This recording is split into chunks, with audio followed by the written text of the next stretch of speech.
Eis que cedo... Como é que está na sua Bíblia? Me ajuda aí. Eis cedo vem, mas tem outra tradução?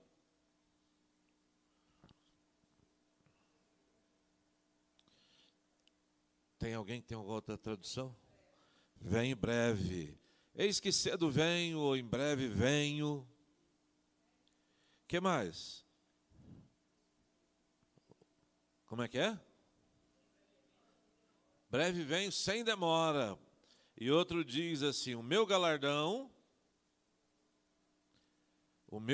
está comigo para dar a cada um segundo a sua obra. Em outra tradução diz assim: a minha recompensa está comigo e eu retribuirei a cada um segundo a sua obra. Todas as pessoas, eu gosto muito, estou vendo aqui meu amigo Júnior, um abraço. Estou sentindo falta do baixinho, que agora já está grandão, né? Trouxe a mamãe hoje, que Deus abençoe. Um abraço a todos que estão nos assistindo aí pelo Facebook ou pelas redes sociais. Eu gosto muito de estudar o livro de Apocalipse. Eu gosto muito. Quando eu comecei a estudar a Bíblia há muitos anos atrás, eu me apaixonei por dois livros, o livro de Gênesis e o livro de Apocalipse. O livro de Gênesis, nele você conhece todos os começos, como tudo começou, como começaram as civilizações, como começou a família, tudo que você imaginar tem ali a lei que nós chamamos de primeira referência. Onde foi falado a primeira vez sobre o amor, sobre sacrifício, e você aprende muita coisa no livro de Gênesis. E por fim eu gosto de estudar o livro de Apocalipse, porque você acaba entendendo como todas as coisas vão terminar. E o livro de Apocalipse termina com uma mensagem de Jesus para mim e para você, dizendo assim: eu estou chegando, eu venho sem demora. A minha recompensa, o meu galardão está comigo, e eu vou retribuir as suas obras. Entenda uma coisa: a salvação é pela fé. E não tem nada que você possa fazer que possa salvar a sua vida. A salvação é pela fé. Mas toda obra da fé, tudo aquilo que você faz por fé, tudo aquilo que você trabalha na casa do Senhor ou para o Senhor, é uma obra que Deus vai retribuir e vai trazer o seu galardão, a sua recompensa, e um dia Ele vai te chamar a entregar isso. O livro de Apocalipse foi escrito no ano de 95, então tem quase 2000 anos. E eu escrevi uma coletânea sobre o livro de Apocalipse. Eu escrevi 9 e-books, na verdade, há 20 e poucos anos atrás, escrevi um livreto e fui escrevendo. Hoje eu tenho uma coletânea, são 9 e-books, e eu falo sobre alguns assuntos do livro de Apocalipse e do fim dos tempos. Os 7 selos, 7 igrejas, 7 trombetas, 70 semanas e por aí afora. E eu entendi que tinha que vender esse negócio. E me falaram assim: para o senhor vender, o senhor tem que fazer conteúdo na internet. E eu achei isso jóia. Eu falei: tá bom, vamos fazer esse negócio. Só que para pregar, eu entendo que eu tenho que te ensinar a construir um pensamento para que você possa entender alguma coisa. E para fazer esses conteúdos aí do TikTok, dos Reels, do Instagram, você tem que fazer conteúdo que seja rápido, menos de 1 minuto. E isso, às vezes, não dá tempo de construir uma ideia. Então, muita coisa que eu falo, às vezes, na internet, as pessoas ficam falando: mas tem 2000 anos que está falando isso. Sim, tem 2000 anos que eles profetizaram, ou que foi profetizado, que algumas coisas aconteceriam. E todas essas coisas que foram profetizadas estão acontecendo, e muito nos nossos dias. Pastor, sempre houve guerras, está tendo guerra agora de novo. Sim, desde que o mundo é mundo teve guerra. Desde que houve mundo teve fome. E agora vocês se preparem, porque vai ter mais um problema daqui a uns dias com a segurança alimentar. Não só de uma região, mas do mundo inteiro. Por quê? Porque a Covid trouxe no meio das nações uma insegurança alimentar. Então, muitas nações, as maiores nações, querendo ter a sua segurança, eles compraram mais, aumentou a demanda e o mundo inteiro teve a comida inflacionada. Então, onde você for no mundo, a inflação chegou e por causa da comida. Com essa guerra lá da Ucrânia e da Rússia, a Ucrânia é um grande produtor de alimento para a Europa. A Rússia também está envolvida com guerra e vai ter que estar envolvida. E tem problema de fertilizantes ali na Bielorrússia. Então, a expectativa do povo é que, nos próximos 3 anos, comida vai encarecer muito e nós vamos ter aí essa inflação um pouco mais aquecida, não só aqui no Brasil, mas no mundo inteiro. Todas essas coisas estão e fazem parte do que a Bíblia diz, estão aqui. Mas há uma promessa: cedo venho e minha recompensa está aqui, eu quero te recompensar. E eu quero te convidar hoje a caminhar comigo por um pensamento. Qual é a obra que Deus te escolheu para fazer? O que Deus te chamou para fazer? Por que você está vivo? Por que você está aqui no mundo? O que está acontecendo e o que você tem que fazer? Eu já conversei com muita gente que diz: minha vida não tem sentido. Eu não sei, eu não tenho mais nada para fazer. Às vezes nós temos um casamento maravilhoso, aquilo acaba e a pessoa diz: minha vida não tem mais sentido. Talvez você está aí casado e a sua esposa morre e você diz assim: olha, minha vida não tem mais sentido, acabou. Talvez você perdeu o emprego e diz: olha, né, não tem mais jeito. Você está aí andando e a única coisa que você tem é um carro, bateu o carro e você diz: agora lascou.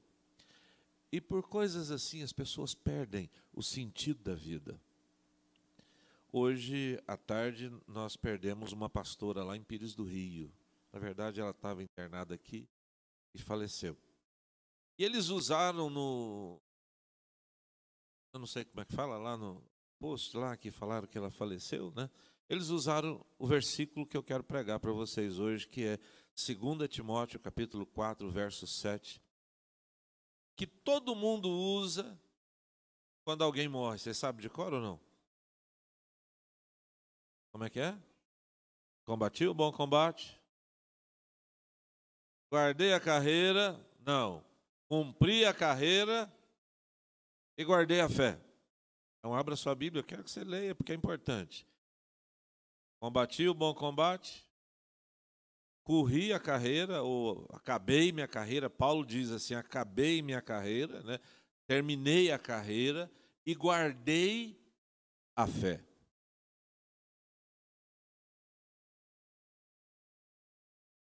Paulo não disse isso morto. Paulo disse isso em vida.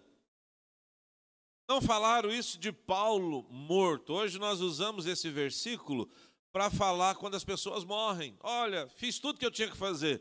E eu garanto para você que 90% dessas pessoas não terminaram a sua carreira.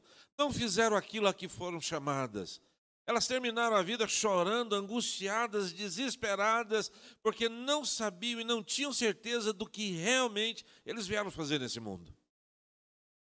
Paulo teve a consciência de falar: eu cumpri a carreira. Pronto. No dia que você nasceu, Salmo 139 diz assim: que Deus parou tudo que estava fazendo e escreveu todos os seus dias, sem que ainda nenhum deles apenas tivesse existido. Deus fez um plano, e ele diz isso no livro de Jeremias: eu sei o plano que eu tenho para vós, planos de paz, para vos dar esperança e futuro, ou o fim que vocês desejam. Então, Imagina só a dificuldade que é para Deus organizar, por exemplo, eu não sei aqui, quantos aqui estão solteiros hoje? Só você, Júnior? Como é que faz?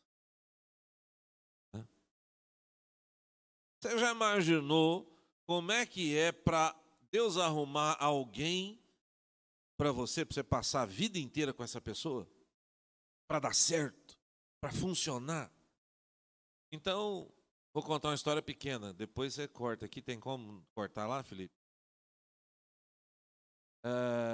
Eu e a minha esposa, nós dois trabalhávamos no banco. Ela veio de uma família, eu de outra. Faltava 2 meses para ela casar. Estava noiva. E aí, o que acontece? Você se abrigou com o noivo, o que foi? Hã? Ela tá ali. Não conta não, né? E ela estava lá, e tinha uma festinha toda sexta do banco, esse negócio. E eu era meio boyzinho assim, meio gatinho. Tava de tênis branco, calça lia, que as camisetinhas, né? Passei perto e descascando uma balinha. Ela falou assim, essa balinha? Me dá uma balinha, né? Eu só tenho uma na boca e dei um beijo nela, irmãos. Nunca mais me largou, até hoje. Tem 32 anos. Estamos casados. E somos muito felizes.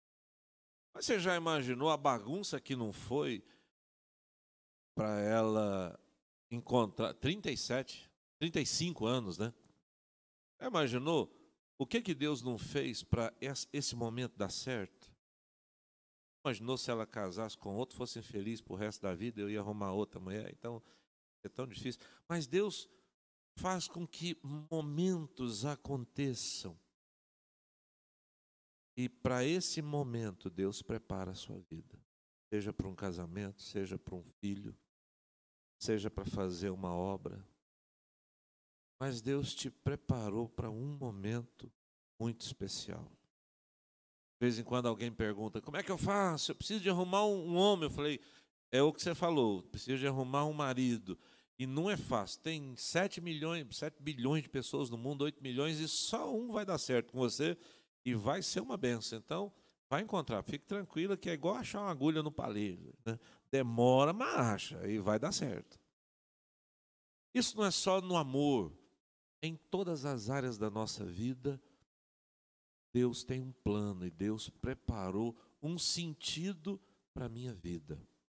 Abra sua Bíblia comigo no livro de Hebreus, capítulo 12, versos 1, 2, 3, 4. Vocês vão me ajudar a pregar? Então, vamos juntos aí, pode ser? Quem encontrou, diga para mim primeiro versículo aí. 12, 1. Portanto, nós também, que estamos rodeados de uma tão grande nuvem de testemunhas. Então, presta atenção, eu e você, todos os dias, estamos rodeados por uma nuvem de testemunhas.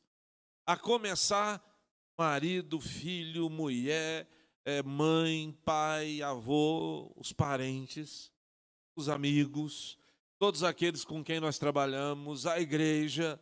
Então tem uma nuvem de testemunhas que vão testemunhar a seu respeito, mas principalmente anjos e demônios estão aí nos ares, rodeando a sua vida, como testemunhas de que você talvez não fez o que deveria fazer. Eu quero que eles testemunhem a respeito de mim o que eu deveria fazer. Vou chegar lá. Se você está rodeado, o que a Bíblia diz que eu devo fazer? Deixemos de lado. Como é que está aí na sua Bíblia?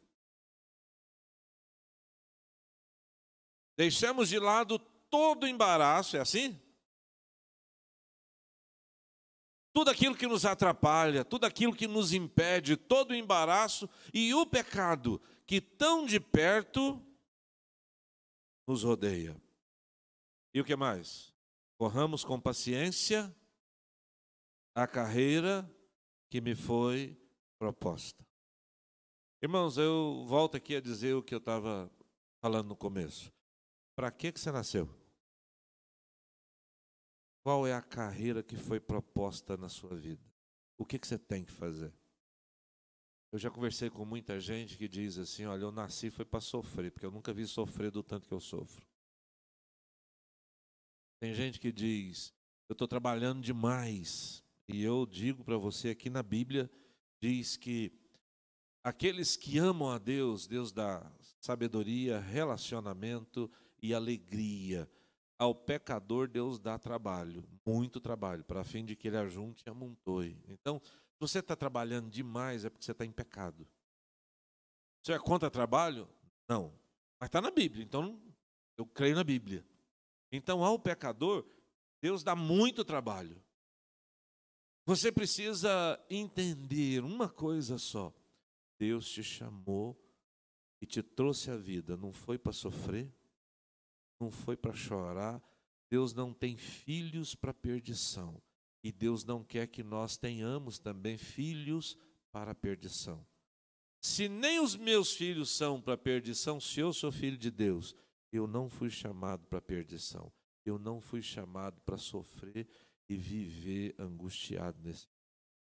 Agora, nos falta uma direção clara daquilo que eu tenho que fazer.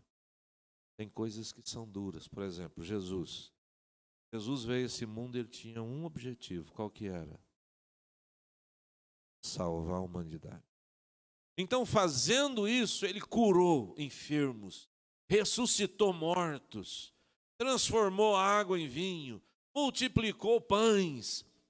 E os discípulos, um dia, Pedro chegou perto dele e disse assim, que legal. E Jesus falou, agora eu vou morrer, eu vou descer para Jerusalém, vou ser crucificado. E Pedro abraçou Jesus e falou, não, não vai fazer isso, não. Eu não precisa disso. Vamos continuar fazendo o que nós estamos fazendo. E Jesus disse para ele, afasta-te de Satanás, porque você não sabe o que você está falando. Eu vim para essa hora, eu fui preparado para esse fim. Se Jesus não tivesse morrido, seus pecados não teriam sido perdoados. O único Deus destinou à morte foi Jesus, para que todos nós possamos ter vida e vida. Por isso eu garanto a vocês que Deus não destinou nenhum de nós à dor e ao sofrimento. Jesus, lá no livro de Isaías, capítulo 53, diz exatamente o que eu vou falar a vocês. Deus destinou Jesus para que o castigo que nos traz a paz estivesse sobre a vida dele. Então, todo castigo para você é pouco. Tem gente que fala assim, você já viu? Pois todo castigo destinado à sua vida, aos seus erros, Jesus levou sobre si. Você não precisa mais. Todas as dores, ele levou sobre si. Eu não preciso mais desse sofrimento. Mas agora eu estou sofrendo e às vezes me angustio, porque eu não conheço o que está preparado para mim. Porque o caminho de Jesus foi de dor, de sofrimento, de cruz, para que eu não passasse por esse caminho. Então tem uma carreira proposta para você, você vai ter que ter paciência, mas nós vamos cumpri-la com amor e carinho. Agora eu pergunto para você, você sabe qual é o objetivo da sua vida? Deus já falou com você? Ninguém fica na escuridão diante de todo mundo que serve a Deus. Deus já falou com ele. Seja por uma palavra profética, seja por dando um servo e profetizando, seja pela Bíblia, seja num culto, uma palavra brotou, mas Deus usou de alguma forma para te contar qual que é o objetivo da sua vida. Eu sei que todo mundo aqui sabe. Porém, de vez em quando, nós erramos. Eu vou explicar a vocês uma coisa. eu morria de medo de altura. Quem tem medo de altura aqui? Eu tinha medo de altura. E um dia, por uma coincidência da vida, eu nunca gostei de andar de avião.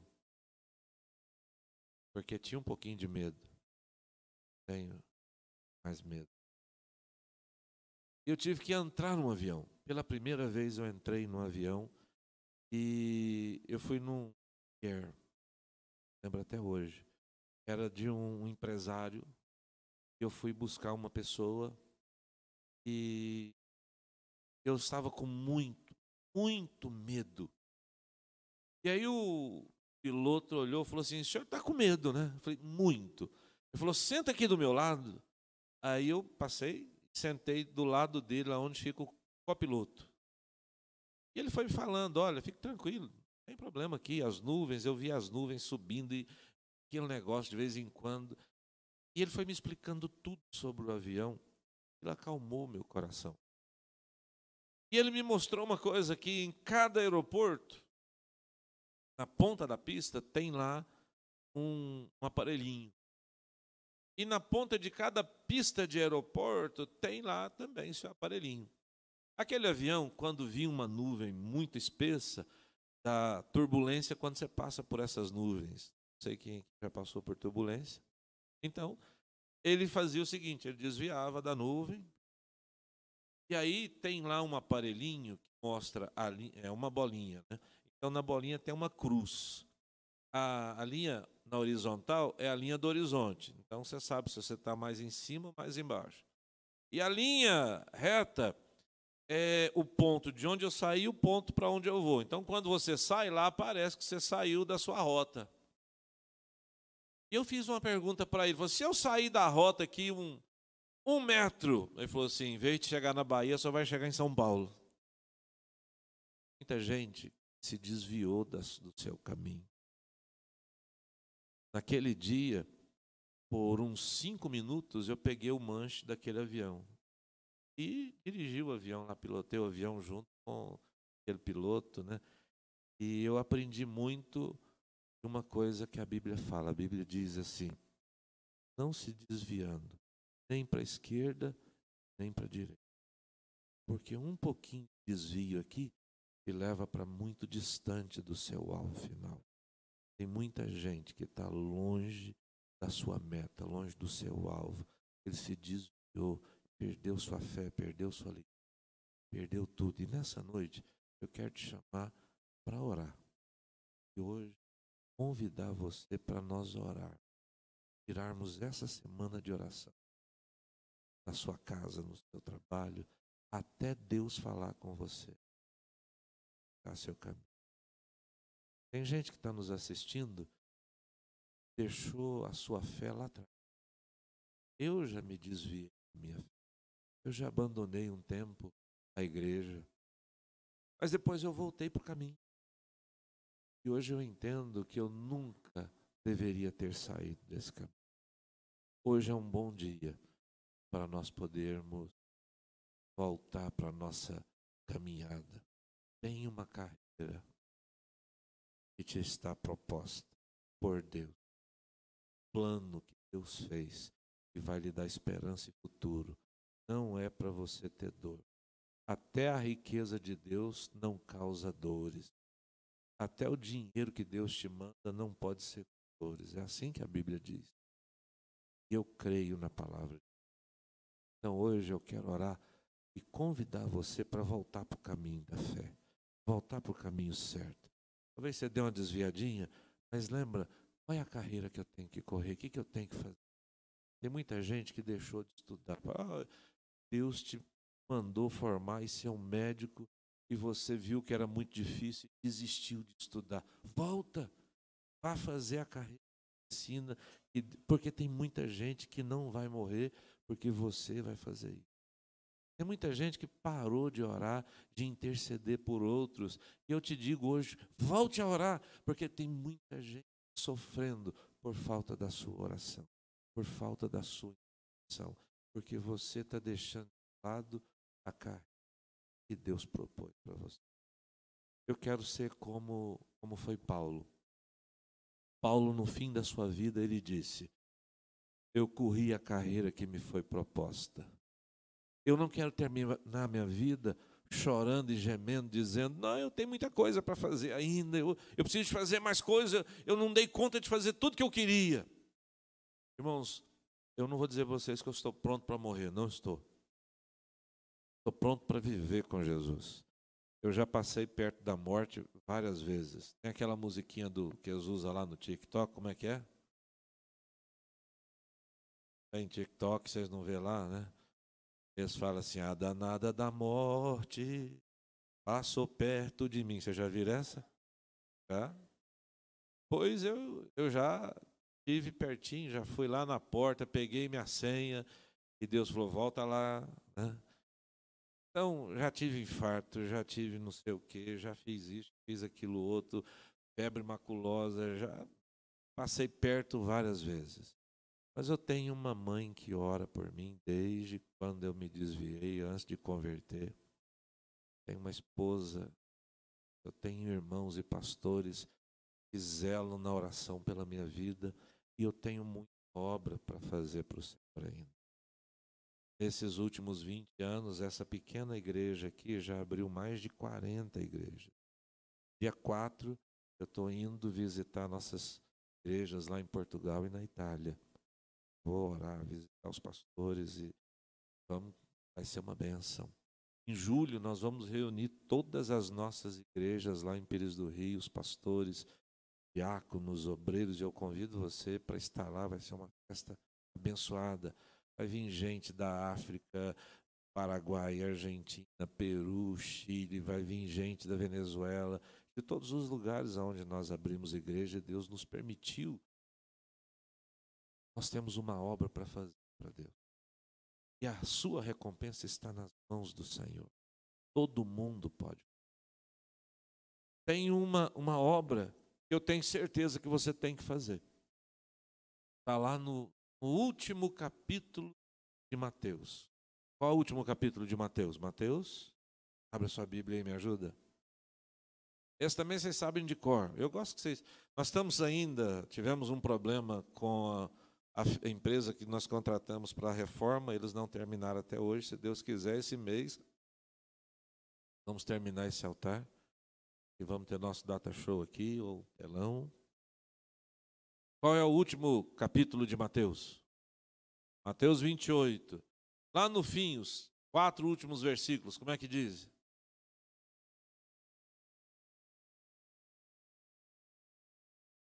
Todo poder, toda autoridade foi me dada nos céus e na terra. É debaixo dessa afirmação, irmãos, dessa revelação que Deus deu, que Jesus deu, dizendo: olha, não tem nada que não me obedeça nesse mundo. Não tem nenhuma dificuldade. Eu converso com as pessoas: pastor, é difícil demais, esse problema é grande, meu casamento. Eu vou dizer a vocês, tem alguém que é mais poderoso do que tudo, mais poderoso que o capeta, mais poderoso do que o Putin, mais poderoso do que quem quer que seja. É Jesus. Ele diz: todo poder foi me dado. Pronto. Então agora, o que ele manda eu fazer? Ir por todo mundo, pregar o evangelho a toda criatura, fazendo discípulos. Se tem uma carreira que eu sei que você é obrigado a cumprir, é fazer discípulo. Quem é seu discípulo desse último ano? Quem que você discipulou nesses últimos tempos? Se você não tem um discípulo, eu já digo de cara para você que você não está cumprindo o que Deus falou. O que é formar um discípulo? Vou convidar alguém para vir na igreja. Não, não é isso. Não é convidar ninguém para vir para a igreja. Pode convidar, uma benção. Mas você precisa ensinar as pessoas aquilo que você aprendeu. Ainda que seja pouco, você tem que ensinar. Toda segunda-feira nós temos aula aqui na igreja. Nós temos uma aula com o pastor Josafá, que é de teologia, uma aula para quem quer ser obreiro. Ele dá uma aula e eu dou outra, lá na sala. Nós temos aula para novos convertidos, com a Ana e com o Fernando. E segunda-feira agora eu vou começar um curso de 8 semanas. Doutrinas bíblicas básicas, 8 doutrininhas básicas para você fazer um discipulado. 8 semanas. E se você quer aprender, eu vou te presentear com uma apostila. Venha amanhã, na segunda-feira, eu vou te presentear com a apostila para você discipular alguém. Então, a primeira coisa que eu preciso é entender qual é a primeira ordem de Jesus. Eu preciso fazer discípulos. Enquanto você não fizer isso, você não conhece de fato o que Deus tem para você fazer. O dia que você começa a fazer a coisa para Deus, tudo que você deseja, tem isso na Bíblia? Agrada-te do Senhor, Salmo 37:5. Agrada-te do Senhor e Ele satisfará os desejos do seu coração. Eu creio numa igreja mais ou menos assim, irmãos. Tem como eu casar com alguém e não conversar com essa pessoa? Tem jeito? Não. Tem como você acreditar em Deus, confiar em Deus, entregar sua vida para Deus e não falar com Ele? Tem jeito? O nome disso é oração. Orar é conversar com Deus. Então, eu creio numa igreja que ora, que separa um tempo para falar com Deus. Qual é a pessoa mais importante da sua vida? Meu filho, esposa, mãe, meu pai. As pessoas dedicam. Agora, qual tempo você dedica a Deus? Qual tempo você dá durante o dia para falar com Deus? Pastor, não tem isso na Bíblia. O primeiro homem que Deus criou foi Adão. Adão tinha que trabalhar o dia inteiro, mas no fim do dia, o que acontecia? Deus vinha na viração do dia e conversava com Adão. Eles andavam lá no jardim do Éden, passeavam. Meu dia foi assim, meu dia foi assado. E Deus sabia de tudo, mas Deus tinha prazer em conversar com Adão. Deus tem prazer em conversar com você, em ouvir a sua alegria, ouvir suas tristezas, sarar seu coração. Eu creio numa igreja que lê a Bíblia. Não tem como você ter fé, porque a fé vem pelo ouvir, e ouvir a palavra de Deus. Não tem como você ser um homem, uma mulher de fé, se você não conhece a Bíblia. E por último, eu creio no discipulado, eu creio no ensino. Então nós queremos fazer uma igreja assim. A partir desse mês, a pastora Regina está aqui conosco em tempo integral. E nós vamos começar a fazer lar de oração, casas de oração. Se você quer que a igreja vá até a sua casa e ore na sua casa, converse com a pastora Regina, dê o seu nome e endereço. Um dos nossos pastores ou pastoras vão lá orar com você. Se você não lê a Bíblia, fale com a Regina também. Nós temos aqui a leitura bíblica diária. Eu te mando todo dia o que você tem que ler, 3, 4 capítulos a cada dia. Eu te mando de manhã cedo para você, a hora que der certo, durante o seu dia, você ler. Se você não consegue ler, bota um fone de ouvido no seu celular e você vai ouvir a palavra do dia. Mas você não vai deixar de ler a Bíblia. E por último, se você conhece a Bíblia, vem cá amanhã, pega a sua apostila e vai ensinar alguém. Se você não sabe muito bem como fazer isso, treina aqui comigo durante esses 2 meses e vá discipular alguém. Se você faz isso, eu garanto para você, se você orar, ler a Bíblia e obedecer a Deus, a vida vai mudar e nunca mais será a mesma. 3 coisas simples para nós fazermos. Uma carreira simples que vai te levar longe. Amém? Se você não tem feito nada disso, eu queria te convidar hoje a pedir perdão a Deus. Dizer, Senhor, transforma a minha vida. Eu quero entrar no caminho da fé, no caminho da carreira que me foi proposta. Deus te chamou para brilhar. Deus te chamou para ser uma bênção. Deus te chamou para ser a pessoa mais alegre e feliz desse mundo. E a primeira oração que eu quero fazer aqui hoje é contra a tristeza. Quando eu entrei na igreja, que hoje não tinha muita gente, mas veio no meu coração como se alguém tivesse um aperto, uma dor, Eu quero orar agora contra toda tristeza. Curva a sua cabeça, onde você está aí. Feche os seus olhos, esqueça tudo. E você que está me assistindo, se essa palavra que Deus me deu sobre tristeza, sobre um coração apertado, é com você que está me assistindo, coloca a mão aí no seu coração. Se é com você que está aqui, aonde você está, fique de pé agora. Eu quero orar por você. Eu quero pedir que a poderosa mão de Deus toque na sua vida agora. Nenhum obreiro vai encostar em você nessa noite, mas todos aqui vão sentir a mão de Deus agora tocando na sua vida e tirando toda dor e toda tristeza e toda angústia.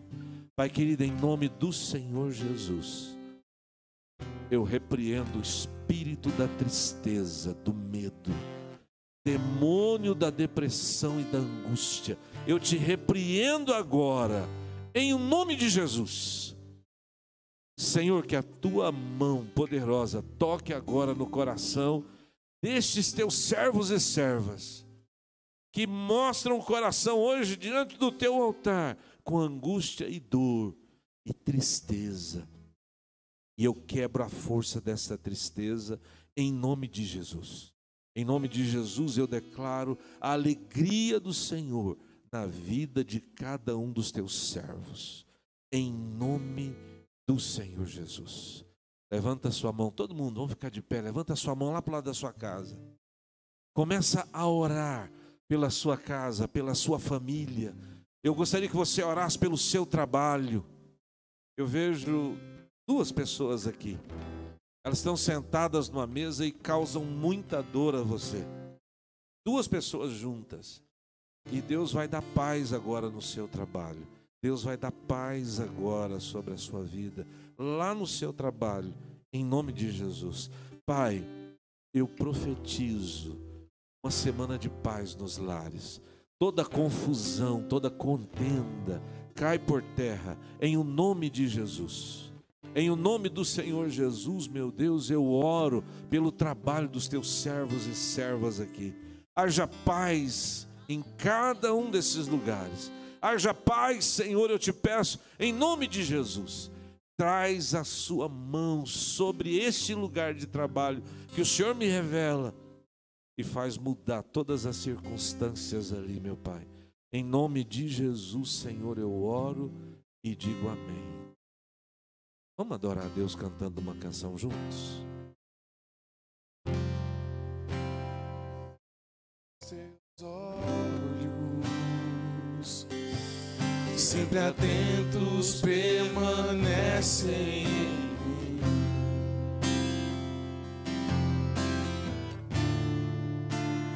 E os teus ouvidos estão sensíveis para ouvir meu amor. Posso até chorar, mas a alegria vem de manhã. És Deus de perto e não de longe. Nunca mudaste, tu és